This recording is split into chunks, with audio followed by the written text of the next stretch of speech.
जनाब मुहम्मद सल्लल्लाहु अलैहि वसल्लम ने फरमाया, ला यख्लुवन्ना रजुलुन बि इम्राअतिन इल्ला ज़ी महरमिन। कायनात वालों, कोई भी आदमी किसी औरत के साथ तन्हाई में न बैठे, तन्हाई में न जाए, न सफर में, न घर में, न किसी जगह पे, इल्ला ज़ी महरमिन, हाँ अपने महरम के साथ जा सकती है। जो इसका महरम है ना, सका भाई, सका भतीजा, सका भांजा, सका चाचू, सका मामू। ये सका मैं इसलिए कह रहा हूँ कि हमारी इस्लाम में ये चलता है, ये मामू लगता है, ये चाचू लगता है, ये भाई लगता है, ये कजन ये लगता जितने के साथ आएगा ना, ये सब हराम लगता है। अल्लाह को ये जायज नहीं लगता, अल्लाह को ये जायज नहीं लगता, इसलिए अल्लाह ने महरम रिश्ते गिनवा दिए हैं। अच्छा, एक और भी मसला मैं आपको समझा दूं। जो मर्द की बीवी है ना, जो तुम्हारी बीवियां हैं, उस बीवी का महरम उसका भांजा, उसका भतीजा, उसका भाई, उसका चाचू, उसका मामू है, तुम्हारे नहीं।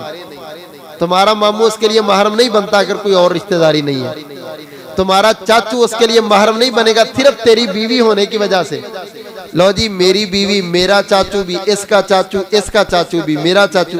माँ बाप के दो रिश्ते ऐसे हैं जो अल्लाह ने रखे हैं। अभी तेरा माँ बाप भी इसके माँ बाप है, और इसके माँ बाप भी तेरे माँ बाप है।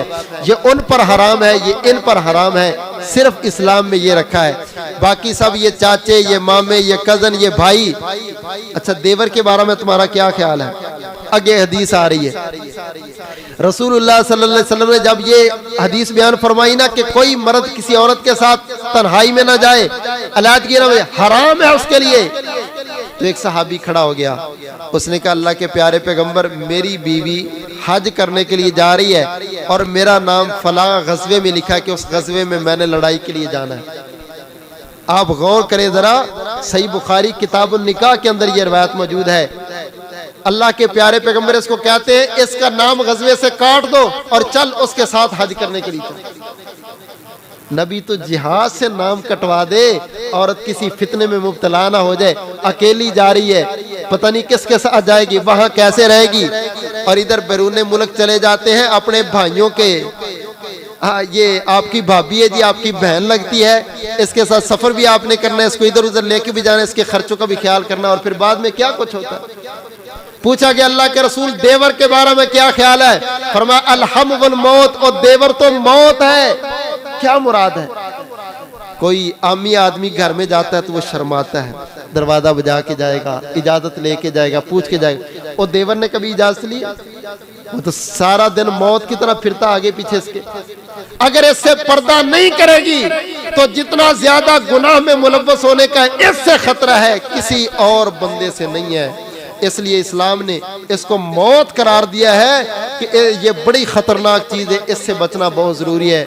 मेरे मुहतरम भाइयों, अल्लाह के लिए अपने घरों में पर्दे करवाओ। देवरों से पर्दे हैं, जेठों से पर्दे हैं। इस्लाम ने जितने गैर महरम कहे उनसे पर्दे हैं। हम कहते नहीं भी हमारे अंदर तो ये सब कुछ चलता है। देखना, फिर जब जुर्म होता है तो फिर भी सजा आप ही भुगतते हैं। फिर उसके मसाइल आके हमसे पूछते हैं, अब क्या इसका हल है? तो अल्लाह के लिए शरीयत ने जो हल बताए हैं कि ये हराम है, उनके लिए इनसे पर्दा करवाना चाहिए।